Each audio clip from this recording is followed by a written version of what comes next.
Right now, Pittsburgh's best sports show is about to begin. Call us or tweet us. We've got things to talk about on the Ireland Contracting Nightly Sports Call. All right, thanks a lot, guys. Saturday and Sunday look like football weather. Welcome inside the Ireland Contracting Nightly Sports Call. Rich Walsh. I'll be joined by Chris Mueller in a matter of moments over at the 93.7 The Fan Cam. And there he is with a wonderful vest on. I love that vest, Chris. How you doing?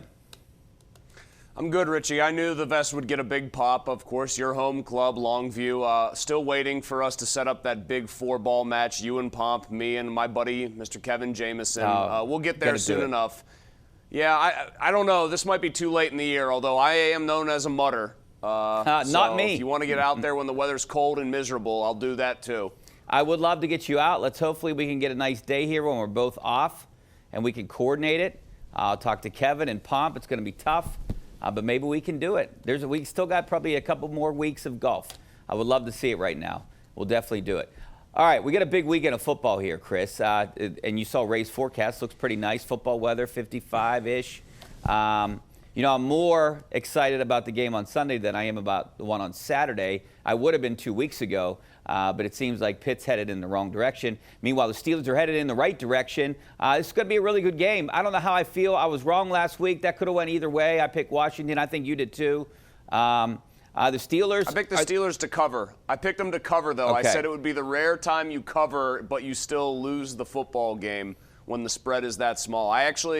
I thought I was going to end up being unbelievably on the mark when I thought Washington got the first down on the Zach Ertz play. I was thinking like a 1 or 2 point Washington win. I'm happy to have been wrong. I think this game is a hard one to call, too. I will say, you know what I'm getting nervous about? Now, me or you or any fan, we have no power. We have no actual say in the outcome, right? Like, jinxes aren't real unless Filippone's tweeting about something, in which case they are extremely real and ironclad. But one thing that has always, anytime there's a big game upcoming, one thing that has always given me pause is when it seems like a majority of Steelers fans, or, it could be Penguins fans, whatever, you know what I mean, are going into the game feeling very bullish about it, almost too confident. And I am, I saw some of that, and I sensed some of that with Jaden Daniels last week, but it maybe makes more sense because he's a rookie, although they barely won the game, of course. I am getting the sense that a lot of people are getting way out over their skis with this idea that because the Steelers have historically shut Lamar Jackson down and done a better job against him individually than pretty much any other team in the league, that that's just going to continue apace in this game. The dude is playing the best football of his career, which is saying something because he's a two-time MVP, including last year's MVP, and I think he's successfully going to defend that award. He's awesome right now. I mean, he is virtually unstoppable. They look like the scariest offense in the league when they're rolling, and I think this idea that, the Steelers just know how to get to him like other teams don't, I would not be resting on my laurels and assuming that that was going to carry the day. That's kind of the main thought I have halfway through the week here, Rich. Well, Lamar Jackson's 1-3 against the Steelers. I thought the Steelers were going to go 1-1 in these first two games here because I thought, you know how it usually goes. You look past this team to get to the Ravens, and then you see that the Ravens and the Steelers beat each other up, and they usually lose the game after the Ravens. So this is interesting that they won this game against the Commanders.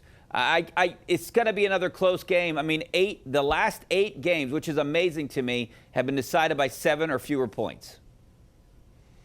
Yeah, I think that the Steelers have a good chance to continue that trend at the very least. As scary as Baltimore's offense is, that's how bad their defense has been.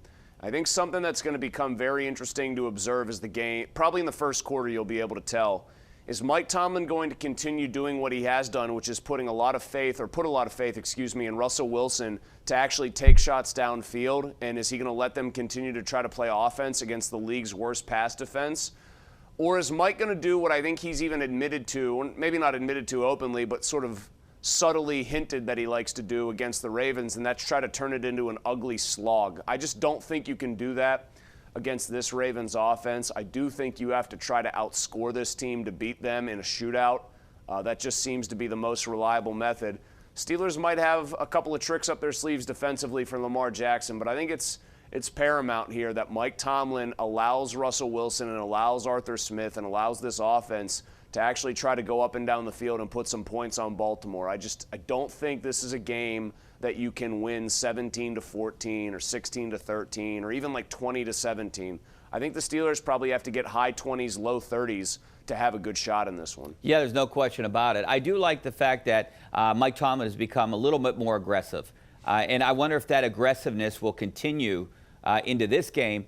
And I think one of the main reasons is he has a veteran quarterback like Russell Wilson back there. Well, that's the reason. I mean, I think that this is a different team, not just because Wilson has actually delivered, but because he's been given the chance. I'll go back to the game-winning throw to Mike Williams. That's a 3rd and 9 play on what everybody at that point knows is a do-or-die drive for the Steelers. I think if Justin Fields is airdropped into the exact same situation there, Mike Tomlin's telling Arthur Smith before the play, hey, dial something up that's going to get us 5 or 6 yards here at least, maybe 7. Let's at least get this thing into a 4th and manageable so we've got a lot of options open to us. It takes a lot of faith in your quarterback and your offensive coordinator, by extension, to be okay with them dialing up a play call where maybe the primary option is you throw a 35-yard go ball to a guy and trust that your players are going to make the play. And to their credit, Wilson's and Williams, they made the play. But I don't think Mike Tomlin necessarily feels comfortable giving a quarterback other than Wilson that chance. Yeah, he's one of the best at contested catches. That's why they got him to throw it up to the guy. At 70% of the time, he's going to come down with it. All right, we got to take a break. Back with your phone calls. Coming up next, 412-575-2600 is the number.